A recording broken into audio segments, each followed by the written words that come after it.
बिस्मिल्लाहिर्रहमानिर्रहीम, अस्सलाम वालेकुम। प्रोग्राम मुकाबिल के साथ मैं हूं सरवत वलीम। ब्रॉडकास्टर आमिर मतीन साहब हमारे साथ मौजूद हैं। JIT में हुसैन नवाज की पेशी की तस्वीर सोशल मीडिया पर वायरल। पूरी दुनिया में बड़े केसेस की कार्रवाई बराह रास्त दिखाई गई, लेकिन हुसैन नवाज की सिर्फ एक तस्वीर सोशल मीडिया पर आ गई तो आखिर इस कदर वावेला और शोर क्यों बरपा है?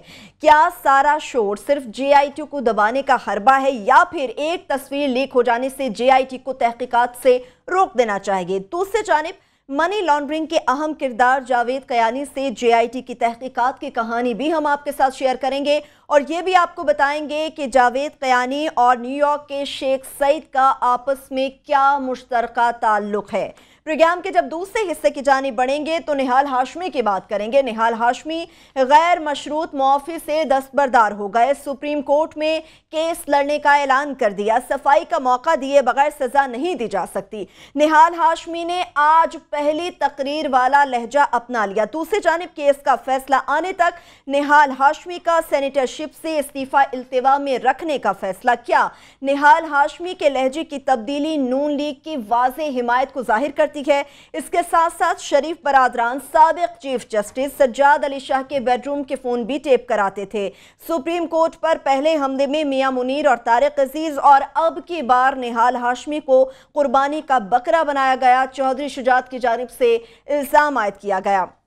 जब प्रोग्राम के तीसरे हिस्से की जानिब बढ़ेंगी तो यकीनी तौर पर वफाकी हुकूमत की प्राइम मिनिस्टर ऑफ पाकिस्तान मियां नवाज शरीफ की बात करेंगे, जो एक बार फिर से नाजुक दोराहे पर खड़े हैं। सऊदी अरब समेत बहरीन, मुत्तहिदा अरब अमारात, मिस्र, यमन ने कतर पर दहशतगर्दी के इल्जाम आयद करते हुए उससे सिफारती ताल्लुकात खत्म कर दिए। एक मुल्क ऐसा है जिसने 1999 में बचाया था और एक मुल्क ऐसा है जो 2017 के मुश्किल तरीन वक्त में इस वक्त वज़ीर आज़म के साथ खड़ा है। सवाल यह है कि नवाज शरीफ अब अपने ज़ाती ताल्लुकात को बचाएंगे या फिर कारोबारी मरासिम को। प्रोग्राम के आखिरी हिस्से में कुछ बात करेंगे क्रिकेट से मुतालिक। अरबों के अखराजात, करोड़ों की तनख्वाहें, लेकिन पाकिस्तानी क्रिकेट बोर्ड 20 करोड़ अवाम में से 12 खिलाड़ी भी नहीं ढूंढ सका है। जिल्लत आमेज शिकस्त हुई भारत से नजम सेठी और शहरियार खान ने क्रिकेट को डबो कर रख दिया। आखिर इस टीम की शर्मनाक कारकर्दगी और शर्मनाक शिकस्त का जिम्मेदार कौन है? डिटेल्स इस पे बात करेंगे, लेकिन क्लासेस अब सबसे पहले JIT से मुतालिक बात करेंगे। एक तस्वीर सोशल मीडिया पर आई, तूफान बरपा हो गया, शकूक व शुबात जन्म लेना शुरू हो गए।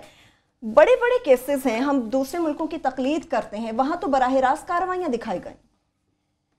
वो जैसे आमिर मतीन और मैं हमेशा कहते हैं ना कि या दुनिया हमारे बारे में कहती है, हम क्या कहते हैं कि इस मुल्क में कभी कोई या खबर का काल नहीं पड़ा। यहाँ लीडरशिप का आपको ये काल मिलेगा, आपको यहाँ गवर्नेंस के मिलेंगे, आपको इंसानों के किरदार के मिलेंगे, आला वैल्यूज़ की आपको यहाँ पे काल मिलेगा, मीन्स के आपको शॉर्टेज मिलेगी। ये ऐसी चीज़ें नहीं मिलेंगी जो हमें चाहिए, जो इस मुल्क को ज़रूरत है। अच्छे लोग चाहिए, किरदार वाले, नेक नाम, जिन पे स्कैंडल्स ना हों, आपको इस तरह की वो बिल्कुल नहीं मिलेगी।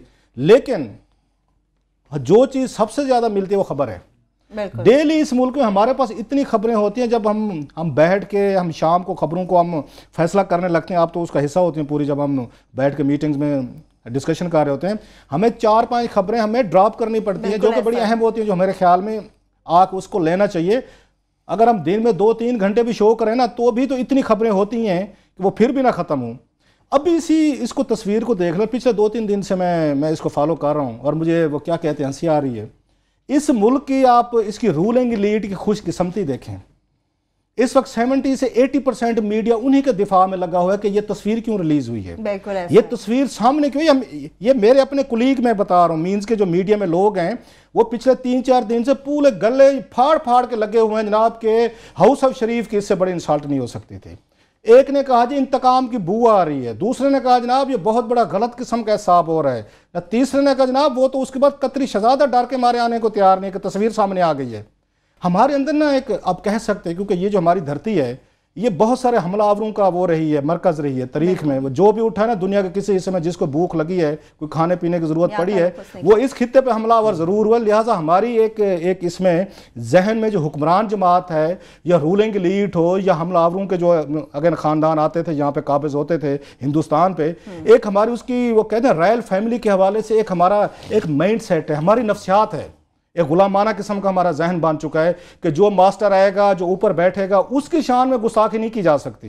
ये हम कर रहे हैं। मैं मतलब खुद हैरान हो रहा हूँ, मीडिया का बहुत बड़ा सेक्शन जो है वो इस तस्वीर को लेके डिस्क्रेडिट करने की कोशिश कर रहे हैं जीआईटी को, जैसे आसमान गिर गया। इस मुल्क में डेली आसमान गिरते हैं, आज जो नया आसमान गिरा है वो तस्वीर गिर गया जनाब। इस पूरे मुल्क पे स्काई लैब की तरह बर्बादी आ गई, तबाही आ गई है। उसके बाद आप उसके बाद सियासतदानों को सुने, पीपल्स पार्टी को सुने, उनकी आप उनकी सुने। मैं तो एतजाज एहसन जैसे बंदे की बातें सुन के हैरान हो रहा था कि आखिरी उम्र में आके बंदा जब इधर उधर नौकरी ढूंढने की कोशिश करते हैं, किस तरह की गुफ्तगू करता है। मैं तो खुद उनकी गुफ्तगू सुन के हैरान हो रहा था। भाई एक आपके सामने तस्वीर है, ये आप मुझे बताएं इसमें तस्वीर में क्या गलत है। एक बंदा जब में मुझे बुलाया जाता है कि रऊफ साहब आप पे ये इल्ज़ामात हैं, आप तशरीफ़ लाएं, मैं क्या एक्सपेक्ट करूं वहां पे?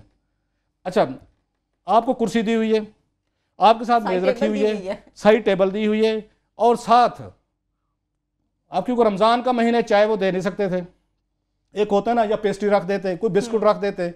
अगर वो रखे जाते तो भी आपने स्कैंडल बना देना था। देखें जनाब कि आपने यहाँ पे वो किया हुआ है। आप रमजान में हमारा बच्चा रोजे से था तो आप उसको चाय और टिश्यू का डब्बा एक रखा हुआ था, वो क्यों रखा हुआ था? अच्छा, अगर गर्मी है ना, आमिर साहब अगली बात बताऊं, अगर दुनिया के कोई और मुल्क होता ना वहां पे इस तरह का कोई जाता, मैं और कोई बात कर, मैं औरों पे भी आता हूँ थोड़ा सा, वो अपने साथ कोई इस वक्त बैठा ऐसे ना बैठा होता, वो किताब पढ़ा होता या अपने केस को बैठ के स्टडी कर रहा होता। यार मुझे अभी बुलाना है इन्होंने, तो मैंने इस पर क्या जवाब देने, क्या सवालात मुझसे होते। अगर वो रिलैक्स होता, उसको पता होता कि कोई ऐसी चीज़ नहीं है जिसमें मैंने बहादुर होना है, मैं शर्तिया कहता हूँ वो बैठ के बुक रीडिंग कर रहा होता। जैसे दुनिया भर में आप जाए ना, ट्रेन पे जाएं, बस पे जाएं, कहीं पे जाएं, उनको 5 मिनट में मिलते हैं ना, 2 घंटे वो बैठ के खराब ना करता अपने, बिल्कुल यूं सुम बुक में बंद के ना बैठा रहता। और तीसरी बात यह कि आप क्यों एक्सपेक्ट कर रहे हैं कि आपको प्रोटोकॉल है, ये आपकी क्रिमिनल इन्वेस्टिगेशन है। एक साहब को मैं सुन रहा था, बड़े कोई बार के सदर रहे, अभी आमिर साहब और मैं उनका सुन रहे थे। एक तो हर वकील को हुकूमत से केस चाहिए, आमिर साहब, हर बार एसोसिएशन को करोड़ों रुपए के हुकूमत से फंड चाहिए। वो बिल्कुल उनकी ज़बानें गूंग गए और ऐसे ऐसे जवाब जो दे रहे होते बड़े बड़े लोग, आप भी सुन रहे थे, नाम लेने की मैं जरूरत नहीं कर सकता। रीज़न कि उन्होंने किसी PIA के बोर्ड पे, उन्होंने यहाँ पे NLCL के या आपकी वापडा के या बाकी दीगर जितने उनके केसेस हैं, उन्होंने रिटेनरशिप लेनी होती है कि अगर हम हुकूमत के हक में 2 मिनट बैठ के इसको तस्वीर को, एक साहब फरमा रहे थे वाइट कलर क्राइम है, एक बहुत बड़ा नाम था वकालत को, तो आमिर साहब ने कहा हुजूर ये क्रिमिनल इन्वेस्टिगेशन है, इसमें फ्रॉड हुए हैं, इसमें मनी लॉन्ड्रिंग हुई है, इसमें करप्शन हुई है, ये क्रिमिनल इन्वेस्टिगेशन है। वो बहुत बड़े वकील थे। तो जब पूरा मुआशरा ये मिल गया है कि हमने यहाँ पे किसी भी बड़े आदमी का या उसके बच्चे का एहसाब नहीं होने देना, एक तस्वीर की वजह से हमने उसको कंट्रोवर्शियल बनवा देना है कि इसमें हमारी बेइज्जती है। मुझे तो इस तस्वीर में कोई बेइज्जती नजर नहीं आ रही, कोई आपको आ रही? आमिर साहब अपनी अभी बताएंगे कि इनको क्या इंसल्ट फील हो रही है, और इनसे पूछा जाना चाहिए जो आपने इस मुल्क में कल्चर इंट्रोड्यूस करवाया, दैट्स द मोस्ट ऑनरेबल वे जो उनको दिया गया है। बैठे हुए हैं एक आपके के और भी कई तरीके हैं, ये हैं, इनके दौर में नहीं होते। थाने कल्चर में जो कुछ वीडियो सामने आती हैं, तशद्दुद किए जाते हैं, जो FIA करती है, जो इन्हीं की अपनी FIA है, बाकी छोड़ दे चलो महजब ना पुलिस साहब की महजब है या नहीं है, जो कुछ ये लोग करते हैं इसमें मुझे नहीं समझ आ रही कि पूरे मुल्क में उन्होंने कहा जनाब, और ऐसे ऐसे शाम गरीबा इन्होंने पढ़ी है, बहुत सारे हमारे जर्नलिस्ट दोस्तों ने और हमारे यहाँ पे TV प्रोग्राम वालों ने, हमारे सियासतदानों ने, कि आसमान गिर गया जनाब, कि हुसैन नवाज साहब जो है ना, उनकी एक तस्वीर आ गई है, वो वेटिंग रूम में बैठे वेट कर रहे हैं। प्रोटोकॉल कैसे देते? फर्ज करें अगर वाकई प्रोटोकॉल देते हुए कोई पुलिस वाला या FIA वाला वर्दी में खड़े होना, तो फिर तो और बड़ी क़यामत आ जाएगी। देखिए जी, पुलिस वाले के साथ उसको खड़ा किया हुआ है, वो जी FIA वाले आदमी उसके पास उसको घूर रहा था और बच्चे को डरा रहा था। मैं अगर फॉर एग्जांपल कूड़े का डब्बा वहां पड़ा होता तो कह जी लो जी कूड़े के सरारे बिठा देता मुंडे साडे जो है ना वो।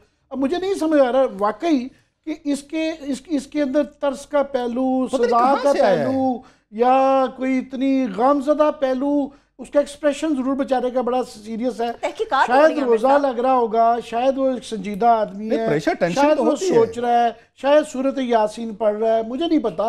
और उसके अलावा मुझे इसके अंदर ट्रेजिडी का पहलू या प्रेशर का पहलू, जुल्म और टॉर्चर का पहलू मुझे नहीं समझ आ रहा। आमिर एक और बात जो मैंने कही ना, हमारी साइकी है, इसको डिस्कस करना बड़ा जरूरी है। जो मैं रोता है ये मातम देखे ना सारे के सारे चैनल्स पे, सियासतदानों में, रूलिंग लीड के बड़े बड़े जुगादरी सहाफ़ियों में, जर्नलिस्टों में, बहुत बड़ा जी शाही खानदान के साथ, ये हमारी साइकी है। जैसे मैंने कहा, बादशाह सलामत और उनके शाही खानदान का कभी सोचा जा सकता है इस मुल्क में कि उनको बुलाया जाए, उनसे तहकीकात की जाए या उनसे सवाल, ये हमारे अंदर का वो है, ये हमारा सदियों का आप इसको कह सकते हैं, हमारा एक साइकोलॉजिकल इशू है जो आपको TV की डिबेट्स में नजर आ रहा है। हमारी गुलामाना सोच है कि मैं पकड़ा जा सकता हूं अगर मैं गलत करूंगा। एक यहाँ पे उसको कहते हैं मोहम्मद बख्श को आप पकड़ के वहां पे छितर मार के उससे एतराफ़ करवा सकते हैं, आप खुदा बख्श को ले के उसके साथ हशर नशर का उस पर किसी पब्लिक को सिंपैथी नहीं आएगी आपके लिए, किसी जर्नलिस्ट को नहीं आएगी, किसी पॉलिटिशियन, वो समझेगा नहीं कि होता है, ये तो होना है, इसके बगैर तफ्तीश क्या करेंगे। शेक्सपियरियन ट्रेजेडी आपको बताइए, आप इंग्लिश लिटरेचर के स्टूडेंट रहे हुए हैं कि वो उसके अंदर जब वो किंग लेयर या बादशाह के घर में एक ट्रेजेडी होती है ना, पूरी आवाम रोती है, वो पूरी आवाम रोती है, क्योंकि बादशाह के घर में मैकबेथ के जो है लेयर के जूलियस सीजर के वो तो वो इसलिए ट्रेजेडी लगती है क्योंकि ये प्राइम मिनिस्टर का बेटा है, देखो जी कल्ला बैठा देता, लो जी देखें जी जुल्म हो गया, मतलब वो मुझे वो सारा कॉन्सेप्ट ही वही है। हालांकि जमहूरियत में उल्टा होता है कि जी ये बुश का बेटी वो किसी जगह पकड़ी गई थी बदतमीजी करते हुए, उन्हें जमहूरियत का तकाजा और खूबसूरती ये होती है, उन्होंने कहा जी मेरा कोई नहीं, आप उसके साथ लॉ के मुताबिक डील करें, उन्होंने जेल में किया, फेंक दिया। इस तरह ही जमहूरियत में दिखाया जाता है कि जी चाहे प्रेसिडेंट या सदर का बच्चा उसके साथ treatment according to the law हो रहा है, यहाँ क्या चीज़ इलीगल क्या हो रही है उनको बैठाने में, वो मैंने पता हमारी गुलामाना सोच है। ये टाइम लगेगा, सदियों से जो साइकोलॉजिकल हम स्लेवरी का शिकार हैं, आज़ाद हो के भी आज़ाद मुल्क में एक अदालत का हुक्म है, यही GIT थी जिसके बारे में इन्होंने मिठाइयाँ बांटी थी।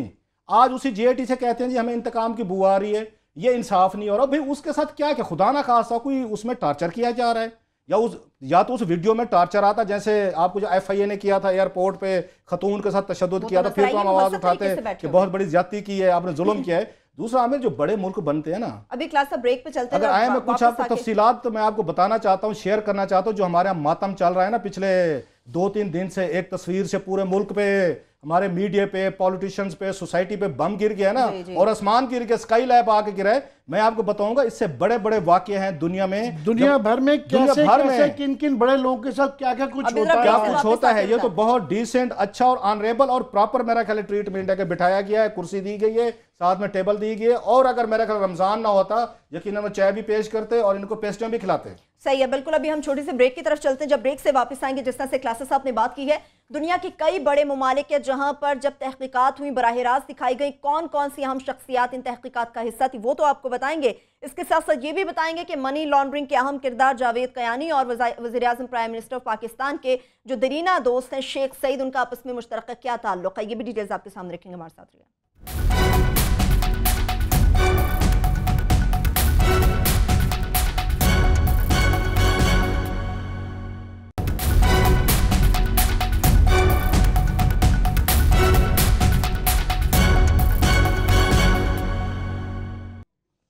ब्रेक के बाद एक बार फिर से प्रोग्राम में हम आपको खुशामदीद कहेंगे। मनी लॉन्ड्रिंग के अहम किरदार जावेद कयानी और शेख सईद से मुतालिक तो बात करेंगे, लेकिन क्लास साहब आप बता रहे थे कि दुनिया भर से चंद अहम एग्जाम्पल्स आपके पास है जिन्हें ना सिर्फ तहकीकात का हिस्सा बनाया गया बल्कि बराह रास्त भी दिखाया गया। मैं अब आपको फ़र्क दिखाना चाहता हूँ, जो यहाँ पे हमारा मातम जारी है ना, हमारे मीडिया के बहुत बड़ा हिस्सा का, जैसे मैंने कहा, और हमारे सियासी जुगादर दोनों साइड से लग गए हैं कि एक तस्वीर के बाद उनका एक मकसद बन गया है कि पूरे का पूरा प्रोसेस बिल्डोज कर दिया जाना चाहिए, ख़त्म हो जाना चाहिए, GIT अबॉलिश कर दो, सुप्रीम कोर्ट इनसे उल्टा माफ़ी मांग ले कि हजूर हम शाही खानदान की निशान में गुस्ताखी कर बैठे थे, हमसे गलती होगी क्योंकि तस्वीर आ गई, आपको प्रोटोकॉल नहीं मिला। वो जितनी गाड़ियों के साथ जाते हैं, कभी देखा है आपने, गिनी है गाड़ियाँ जितने सिक्योरिटी में जाते हैं, जितने बंदों के साथ जाते हैं, और ये तो चौधरी निसार अली खान साहब के पास है पूरे का पूरा इसका कंट्रोल। तो ये किसने नहीं करवाई है? वहां पे GIT वाले तो नहीं करेंगे। पूछा जा सकता है, वरना कि वो सरकारी गाड़ियां हैं, वो सरकारी गार्ड हैं, वो प्राइवेट कैपेसिटी में, वो क्यों गरीब आदमी तो नहीं है, बहुत अमीर आदमी है। बेनजीर भुट्टो जैसी जब साबिक प्राइम मिनिस्टर थी, उन्होंने दर्जनों खत लिखे थे, उनकी जान को खतरा था और 2-3 दफा अटैक होते होते बच भी गई थी,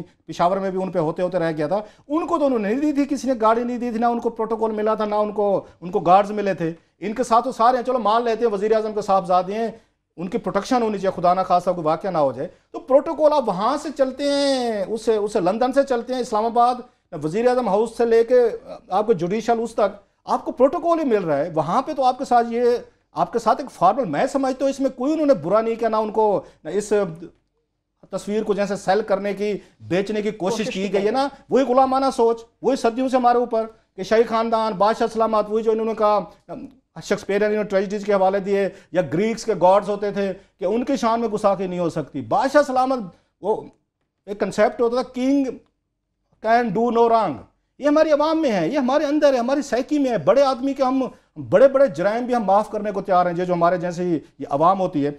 अब मैं बताऊँ अमेरिका में क्या होता है, ये जो रो रहे हैं एक तस्वीर को लेके, बिल क्लिंटन, मैं जल्दी से आपको 4-5 में आपको बताऊँ। बिल क्लिंटन दुनिया का powerful president and most popular one, आज भी उसका पॉपुलर उसकी रेटिंग जो है जो अमेरिका के सबसे अच्छे प्रेसिडेंट की लिस्ट टॉप 10 की बनती है, बिल क्लिंटन उसमें फॉल करता है।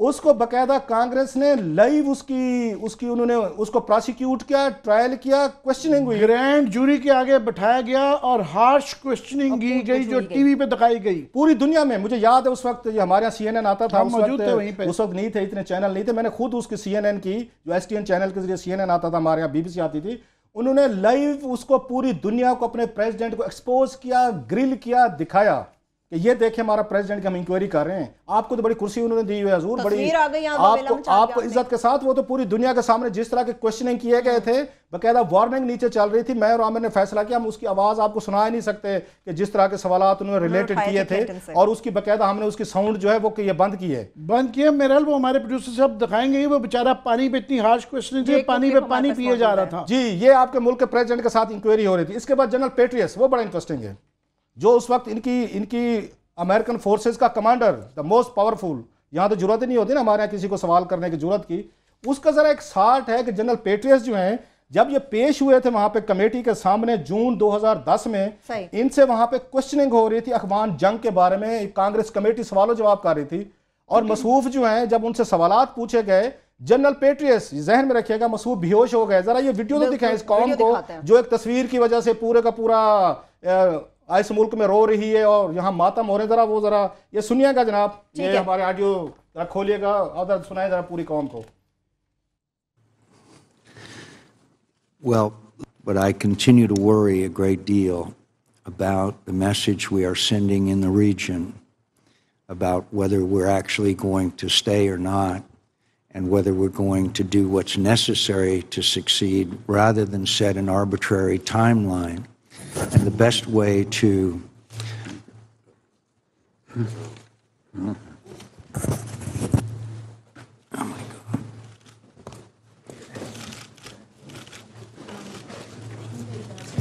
Oh. Yeah. We're going to recess now for a few moments. Okay. We'll recess till the call of the chair. ये देखिए हमने ये जनरल साहब सवाल हो रहे हैं, उनको ग्रिलिंग की हो रही है। जनरल पेट्रियस अमेरिकन आर्मी का वर्दी में बैठे हुए हैं और हार्श क्वेश्चनिंग से वो बेहोश हो गए। ये पूरी कौम ने, पूरी दुनिया ने ये लाइव दिखाया है उनको यहाँ पे। इसके बाद हिलरी क्लिंटन, जब बेनगाजी का वाकया हुआ, वहां पे उनसे फैसले करने में हुई, 11 घंटे तक यहाँ पे हिलरी क्लिंटन साहिबा जो हैं 11 घंटे तक क्वेश्चनिंग की गई, उनको लाइव दिखाया गया। इसका सदर ये ट्रंप के सर आमिर साहब, उनके इन्होंने यहाँ पे लाइव आके दिखाया। इसके बाद क्लिंटन ईमेल स्कैंडल जब आया और डायरेक्टर जब FBI से सख्त सवालों जवाब किए गए, उन्होंने वो चीज़ें सारी की सारी आके लाइव उन्होंने दिखाई हैं। तो बहुत सारी हमारे सामने ये मिसालें हैं। मैं ज़रा आपको उसमें स्किप कर रहा हूँ कि दुनिया भर में हजूर आपको तो बड़े, उन्होंने यहाँ तो जर्नलों को बेहोश कर देते हैं अगले, आपको तो फिर बड़े मुहज्जब तरीके से बिठाया हुआ है। वहां पे उनको पानी पीते आपने देखा नहीं है कि मसूफ 3-4 दफा पानी पी रहे थे। बिल क्लिंटन साहब हर सवाल के बाद एक पानी का घूंट पीते थे।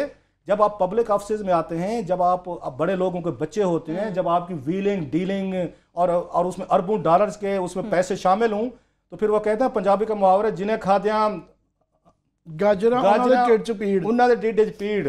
तो फिर जो इन स्कैंडल के उसमें होंगे, जो उसमें पैसे भी बनाएंगे, लंदन में जायदादें भी खरीदेंगे, मनी ट्रेल भी नहीं देंगे, तो फिर सवाल जवाब तो उन्हीं से सही है। ठीक है, मनी लॉन्ड्रिंग से मुतालिक बात करेंगे, लेकिन मुख्तसर आपसे आमिर साहब ये जानना चाह रही हूँ कि ये जो सारा खेल रचाया जा रहा है, क्या सिर्फ JIT को दबाने का हरबा या तहकीकात से रोकने का? फिर आगे बढ़ें। पहले तो मैं ये बता दूं कि ये कोई वो जो वकील हजरात कह रहे थे कि वाइट कॉलर क्राइम है, ये बड़े सीरियस इल्ज़ामात हैं जिसकी ये सारी तफ्तीश हो रही है। इल्ज़ामात क्या हैं? Money laundering, tax evasion, living beyond means, corruption, इनके ऊपर वो इल्ज़ामात हैं जिसके ऊपर 2 सुप्रीम कोर्ट जजेस जो हैं वो ऑलरेडी इनको कसूरवार ठहरा चुके हुए हैं। बाकियों की तफ्तीश हो रही है, तो ये छोटा केस नहीं है। दूसरा, आपका जो मोटिव जो है कि क्यों किया जा रहा है, यही तो सारी बहस हो रही है। तो ऐसा बिल्कुल ठीक कह रहे थे कि जनाब ये हमारी एक कॉलोनियल सोच है कि गुलामाना, कि जिसकी वजह से हमें ये बड़ा लगता है हाय जुल्म हो रहा है, मगर इसके पीछे पॉलिटिकल मोटिव्स हैं, सियासी मोटिव्स हैं कि ये मजलूम दिखाया जाए। और वो मैं इस पर तो ज़ाहिर तफ्तीश होगी कि इसने लगाया, मगर एक चीज़ बड़ी क्लियर है, मैं इस पर बड़ा क्लियर हूँ, वो ये कि इनका पता इनके रिएक्शन से पता चल रहा है कि इनको इस वक्त तशवीश लगी हुई है कि हालात हमारे मुताबिक नहीं चल रहे। ये आप शुरू से 1 साल से देख लें, जो इनके मूड से हमें कोई हमारी कोई अंदर जसूस नहीं बैठा हुआ जो हमें बताए कि क्या है। मैं तो और हम सारे इनके मूड से जज करते हैं कि हालात कितने ख़राब हैं। जब इनको लगता है ना कि अंदर हालात हमारे मुताबिक जा रहे हैं तो ये कहना शुरू हो जाते हैं कि जनाब हम बड़ी इज्जत करते हैं जुडिशरी की और हम अपने आप को पेश करते हैं।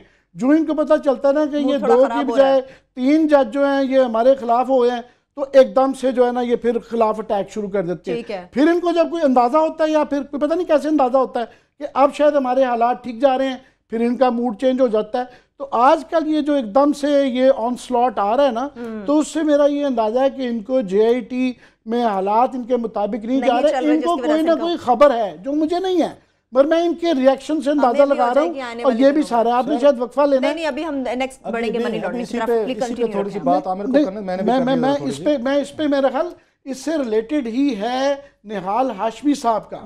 आप देखिए ना, पहले दिन जो है उन्होंने उनका जो सुप्रीम कोर्ट के आगे गए तो वो बड़े डोसाइल थे, बड़े डरे हुए थे, शरीफाना था। अभी आज वो एकदम ना एक कैरेक्टर एक्टर से ना वो नाना पाटेकर बने हुए थे दोबारा। बिल्कुल उनका मूड आज दोबारा चेंज हुआ था। जो उन्होंने पहले किया था आज उसका दोबारा रीप्ले चल रहा था कि उनको किसी ने कहा कि जनाब जरा हाशमी साहब, हालांकि वो बड़े नरम गुफ्तार आदमी है, इससे पहले तो कोई आपने कभी देखा है इस तरह की गुफ्तगू करते हुए। उन्होंने कहा जनाब आप खड़े रहें। पता चल रहा था कि आज वो खड़े हुए हैं। हालांकि केस बहुत सख्त है कि ये सिर्फ ये नहीं है कि जजों के बच्चों को इल्ज़ाम लगाया गया है, धमकियां दी गई हैं कि बच्चों को जो मर्जी उसकी इंटरप्रिटेशन हो, ये इंसाइटमेंट फॉर वायलेंस भी है कि खुदा ना खास्ता कोई और भी इनके कहने पे वो जो आपके केस के अंदर यही खतरा था कि जिस ज़माने में वो ख्वाजा शरीफ वाला केस जिस पे इनकी एक किताब है कि कत्ल जो ना हो सका, उसके अंदर खुदा ना खास्ता कोई वैसे ही ये शक था कि कोई ख्वाजा साहब पे चीफ जस्टिस पे अटैक कर देता तो वो इल्ज़ाम किस पे लगना था। तो इस दौरान में ये इसके पीछे जो भी है ये बड़ा सीरियस है। और मेरे जजेस ने आज कहा है कि जनाब आप बड़े इसको इतनी संजीदगी से ले नहीं रहे, शायद ये बड़ा संजीदा मामला है। मगर ये जरूर है क्लियरली कि ये फाइट के मूड में है, क्योंकि इनको ये नजर आ रहा है कि ये कुछ गड़बड़ है, हमारे हालात हमारे मुवाफिक नहीं जा रहे। ठीक है, यानी कि फाइट के मूड में। क्लास साहब मुझे ब्रेक पे जाना होगा। ब्रेक पे है, मैं जरा इनका कंपैरिजन करना चाहता हूँ कि बेनज़ीर भुट्टो साहिबा कैसे पेश होती थी अदालतों में, अपने बच्चे लेके वो कैसे वहाँ जेल के बाहर बैठी रहती थी।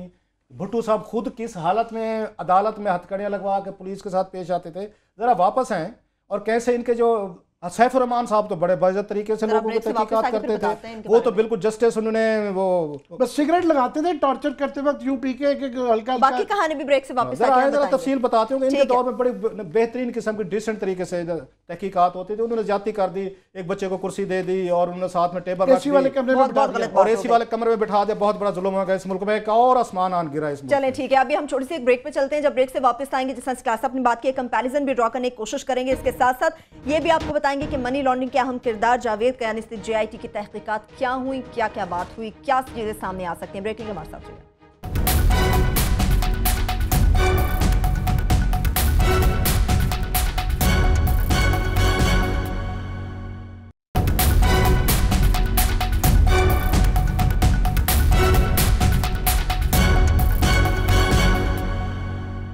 ब्रेक के बाद एक बार फिर से प्रज्ञा में हम आपको खुशामदीद कहेंगे। निहाल हाशमी और जावेद कयानी से मुताल्लिक तो हम बात करेंगे, लेकिन क्लास साहब आप कंपैरिजन ड्रॉ करने की कोशश करना चाह रहे थे प्राइम मिनिस्टर। पता है मतलब है, चलो मान लेते हैं जब भुट्टो साहब के साथ जो कुछ किया, जनरल जिया ने किया, उनकी तस्वीर जरा हमारे प्रोड्यूसर इस वक्त बैठे हुए राना अशरफ साहब जरा दिखाएं कि भुट्टो साहब को किस तरीके से पेश किया जाता था वहाँ पर अदालतों में। वो चलो मानते नवाज शरीफ साहब का कोई रोल नहीं था, लेकिन वो खुद प्राइम मिनिस्टर थे, वो खुद प्राइम मिनिस्टर थे, वो जहन में रखें। और उनको एक बिल्कुल क्रिमिनल की तरह, और भुट्टो साहब की अगर बुक पढ़े ना, उनकी जो लास्ट उन्होंने लिखी थी इफ आई एम असैसिनेटेड, जरा पढ़ें तो सही कि जेल में उनके ये प्राइम मिनिस्टर की बेटी और उनकी बेगम जो सलूक होता रहा है यहाँ पे इस मुल्क में। अच्छा, हम मानते हैं कि नवाज शरीफ साहब का खानदान का कोई काम नहीं होगा, लेकिन जो कुछ उस फैमिली के साथ सलूक होता रहा है, नवाज शरीफ साहब उसी ही जर्नल के नीचे वजीर आला भी रहे, उन्हीं के सबसे ज्यादा ना उनके मिशन को कामयाब करने की कोशिश भी करते रहे। ये कभी एक दिन इन्होंने मुजम्मत किया कि भुट्टो साहब के साथ जो कुछ हुआ था गलत हुआ था और हमें जनरल जिया का साथ देने पे हमें शर्मिंदगी है। डिड ही एवर से सॉरी? कभी? चले आप भूल जाए, भुट्टो साहब जाने, जनरल जिया जाने, हिस्ट्री का मसला इनका कोई तलब नहीं था।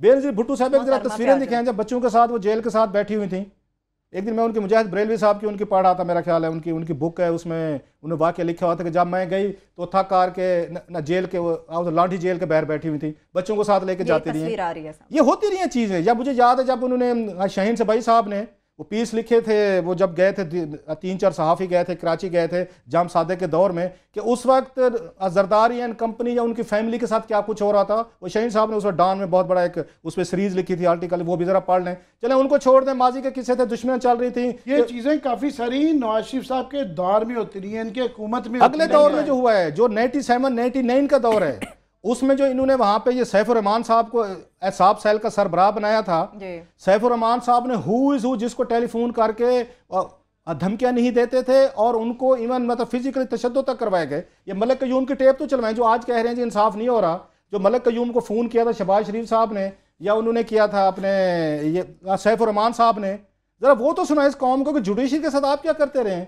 आप जब उनको इंसाफ देना था तो भाई मलिक कयूम को इंसाफ करने देते ना, फिर बेनज़ीर भुट्टो को और जरदारी साहब को इंसाफ करने देते, तो फिर सैफुर रहमान कॉल करके क्यों नहीं जी ये 3 साल से थोड़ा नहीं जी मलिक साहब बताओ जरा इन्हों सजा ज्यादा करो, ये सैफुर रहमान कह रहा था। सर मैंने सैफुर रहमान साहब के खुद विक्टिम्स के जो है सलमान फारूकी साहब के, उन्होंने मुझे दिखाए थे उस ज़माने में वो कपड़े उतार के जिस्म के ऊपर खुद लगाते होते, तो ये सिगरेट के बाकायदा सिगरेट जलते हुए। मुझे आपने याद दिलाया सलमान फारूकी साहब का हवाला था, मुझे डॉक्टर जफर अल्ताफ साहब ने बताया था कि मुझे सैफुर रहमान ने दफ्तर बुला के मुझे थ्रेट की थी गिरफ्तार करने की, मुझे जेल में डालने की रीज़न कि आप बेनज़ीर भुट्टो और जरदारी के खिलाफ वहाँ पे जो ये बेलारूस ग्रीन ट्रैक्टर्स का उनका रेफरेंस था, आप इसमें वो बने वादा माफ गवाह बने।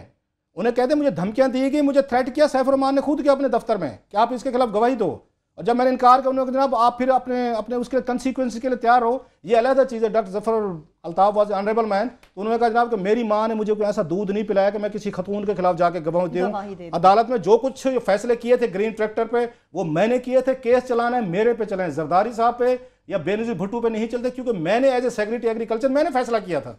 अपने दौर में आपने किसको वहाँ पे मतलब इंसाफ दिया है? मलिक कयूम की आप देखें इस मुल्क का फाल देखा हमें सब हम क्या रोते हैं कि जिस बंदे ने वहाँ सैफुर रहमान के कहने पे जरदारी और बेनज़ीर भुट्टो को सजाएं दी, जिसने डिप्लोमेटिक पासपोर्ट दीगर छोटी मोटी उन्हें फेवर्स लेने के लिए इतनी बड़ी उन्होंने शहबाज शरीफ साहब फोन कर मलिक साहब वो फलाने बंदे किया तो वो सर जी करते दी तो सी और नहीं मैं फलाने की गल कर वो सर जी होएगा पहले कदे नहीं होया, यह गुफ्तगू में आपकी टेपे पड़ी हुई है। आजकल क्या पंजाब पुलिस जो है वहाँ बहुत लखनवी अंदाज में ट्रीटमेंट ऐसे ही है, मेरा ख्याल है वहाँ पे आदाब बदल गए हैं जो है कि वो अवध के यूपी के मैनरिज्म आ गया उनका, और यहाँ पे रोज घंटियां लगते उल्टा लटका के लोगों को छितर मारे जाते हैं, और ये वो जस्ट बिकॉज ये बहुत अमीर आदमी का और वो प्राइम मिनिस्टर के बेटे हैं तो उनको एसी वाले कमरे में क्यों बिठा दिया? गलती होगी जी, ज्यादती होगी, इनके साथ ज्यादती। इंदा एक काम करें, इनको गाड़ी में बिठाएं कि हजूर आप वहां तक बैठें, जिस वक्त हमने आप अंदर बुलाना होना उस वक्त आप तशरीफ ले आएगा। दूसरी बात यह है, ये तस्वीर मुझे आज चौधरी शुजात ने क्या कहा है,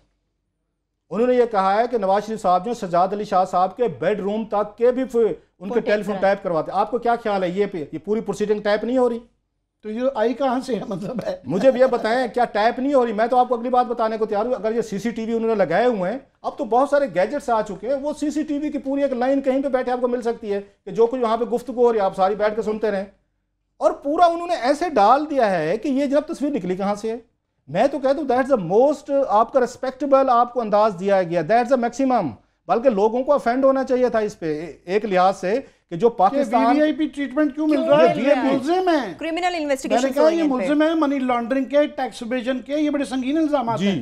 तो ये उसमें, और दूसरा उसके साथ उनको जानते हैं शेख सईद साहब को जो हैं, और जावेद कियानी साहब वो जरा आमिर साहब जरा उस पर रोशनी डालें। मैं फिर उसके बाद आता हूँ जावेद कियानी साहब के कुछ आपको कोई उनका बताते हैं कुछ चीजें, उनको भी जीएटी ने बुलाया था। अब अभी मैं समझता हूँ कि ये केस जो है ये पता नहीं इनके अब कोई 8वां वकील है, और इनका जो केस है ना इनकी जो नज़र आ रहा है, जो इन्होंने कामरान शफी साहब का वहाँ पे हवाला दिया हुआ है सवाल जवाब का सुप्रीम कोर्ट, उससे अंदाज़ा ये हो रहा है कि ये इसी तरीके से लड़ रहे हैं कि जनाब हम ना करते रहेंगे, जो कि इनके वकील 8वां वकील अब चेंज हो रहा है। मेरा नहीं ख्याल है कितनी लॉजिकल है। इससे पता चल रहा है कि आज जावेद कियानी साहब को उन्होंने बुलाया था, आज नहीं पहले बुलाया, लास्ट मतलब बुलाया जा चुका हुआ है, और नज़र ये आ रहा है कि इस बात का कभी इम्कान है कि सईद शेख साहब जो है उनको भी बुलाया जाएगा। इनके कैरेक्टर्स के ऊपर बहरहाल खासा बेहतर रोशनी डालेंगे। मैं सिर्फ इसकी वो बता दूं लिबरल की, इससे ये प्रूव होता है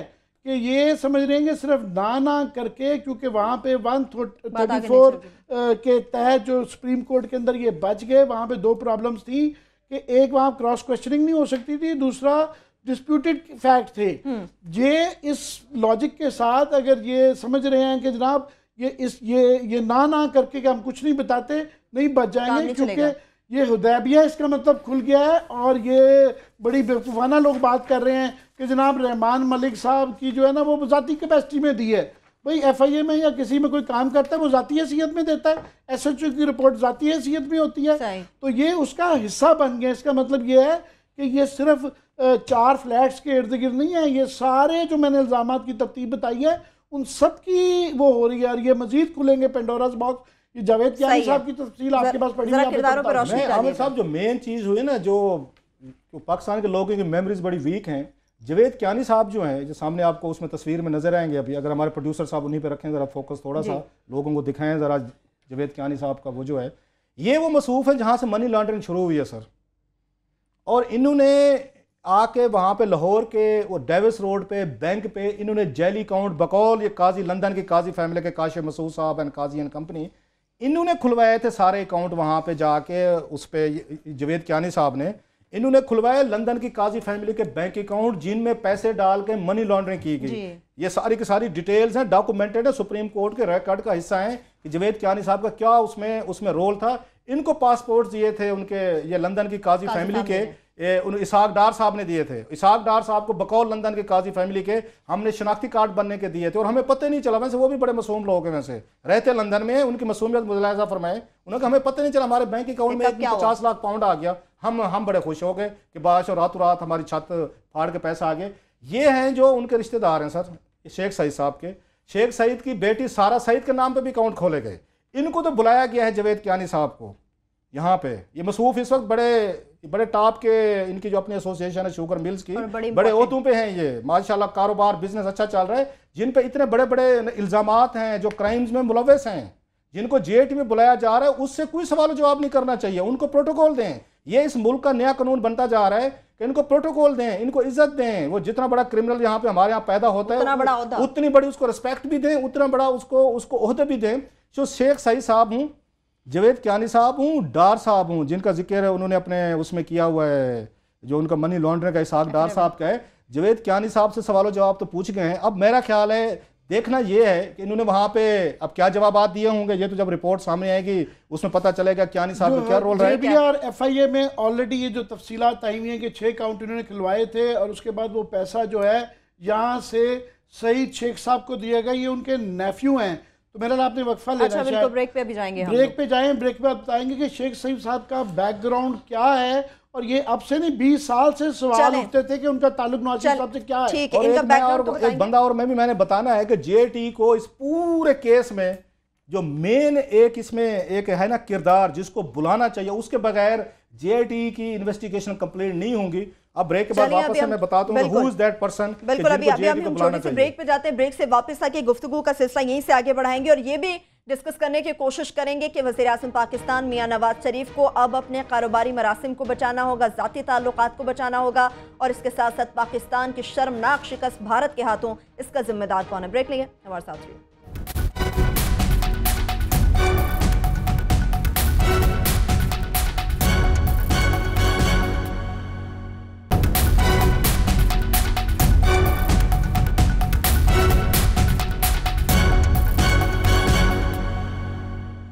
ब्रेक के बाद एक बार फिर से प्रोग्राम में हम आपको खुश आमदेद कहेंगे। आमिर साहब, आप बैकग्राउंड बताना चाह रहे थे शेख सईद साहब के हवाले से। लोगों को भूल गया है ये हुदैबिया के, और बाकी वो सारे भूले हुए कैरेक्टर दोबारा याद आ रहे हैं। ये कियानी साहब, जावेद कियानी के जिनके वो नेफ्यू हैं सईद शेख साहब, 1990 की दहाई में ये वाशिंगटन मेरीलैंड में रहते हैं। तो ये हम सब वहाँ पे उस ज़माने में, मैं, शाहीन साहब, भाई साहब, अफजल खान साहब, खालिद हसन, सारे वहाँ बेस थे। तो उस ज़माने में अमेरिका की हर चीज़ के इंचार्ज ये होते थे। हम हमेशा सोचते थे कि क्या वजह है, इनका क्या ताल्लुक क्या है। और फिर एक वीट स्कैंडल हुआ था बहुत उस ज़माने में बड़ा, जिसमें इन्होंने बहुत ज़्यादा इन पर इल्ज़ाम थे संगीन कि इन्होंने पैसे बनाए हैं, जिसके पे ऊपर उंगली उठाने पे रियाज खोकर साहब वहाँ पे हमारे एम्बेसडर थे, उनको वहाँ से छुट्टी करके प्रीमेच्योरली चाइना भिजवा दिया गया था। तो उसके बाद से अब समझ आता है कि वो क्या वजूहत थी, ये हुदैबिया की ये सारी चीज़ें होने के, कि वो क्या वजूहत थी।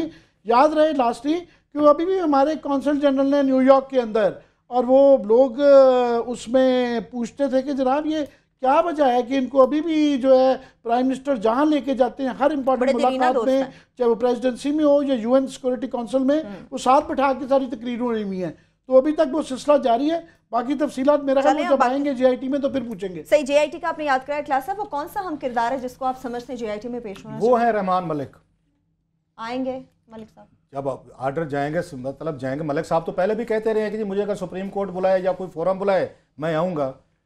ये मैं नहीं कह रहा, ये पूरे केसेस की बुनियाद पे जो उन्होंने रिकॉर्ड का हिस्सा बनाया, उनकी रिपोर्ट, जो एफआईए की रिपोर्ट जो रहमान मलिक साहब की बड़ी कंप्रीहेंसिव है, डिटेल्स हैं, डॉक्यूमेंट्स हैं। अगर किसी ने जाके वो पकड़ा है ना इनके इसमें इनको मनी लॉन्ड्रिंग में सबसे पहले, तो वो मलिक साहब ने पकड़ा है।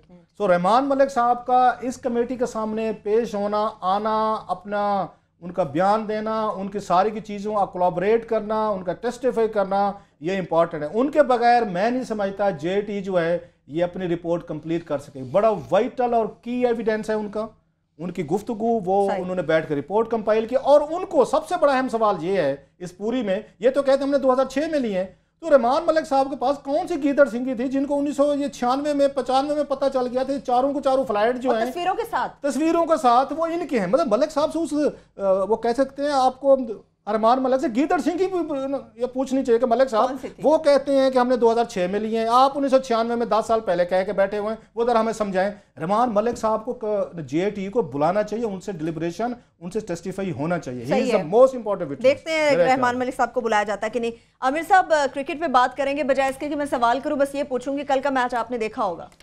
बस क्या बीच में ही देख के छोड़ना पड़ा कि वो दिल पे इतना ज़्यादा बहुत ज़्यादा था। पर ये ज़रूर है कि वो मानना चाहिए कि जो अच्छी टीम है वो जीती, मगर हमें ये उम्मीद नहीं थी कि इतने बुरे तरीके से जो ना इस बुरे तरीके से हारेगी। अनवर बेग साहब हमारे साथ, अनवर बेग साहब से मेरे ख्याल पहले पूछ लेते हैं कि ये क्रिकेट को बहुत ज़्यादा फॉलो करते हैं, कि ये उस पर मेरे ख्याल तबसरा करें। क्लास साहब शायद को पूछना चाहेंगे जी। नहीं, मैं उनसे पूछता हूँ, मैं आज ज़रा मैं आते हैं बेग साहब से पूछता, मैं उन सौरव ये गंगूली हैं, अगर इंडिया के कैप्टन रहे, बहुत बड़े बैट्समैन हैं, मैं भी बड़ा फ़ैन रहा हूँ। आज बड़ा इंटरेस्टिंग कमेंट था उनका, उन्होंने कहा कभी जो पाकिस्तानी क्रिकेट पे जिवाल पे उनको गंगूली को भी अफसोस हुआ। इवन इंडियंस फैन जो हैं वो उस तरह खुश नहीं थे, मैच नहीं हुआ ना, मुकाबले की टीम नहीं पड़ी ना, तो गंगूली साहब जो अफसुर्दा थे उन्होंने ये बड़ी अच्छी बात की।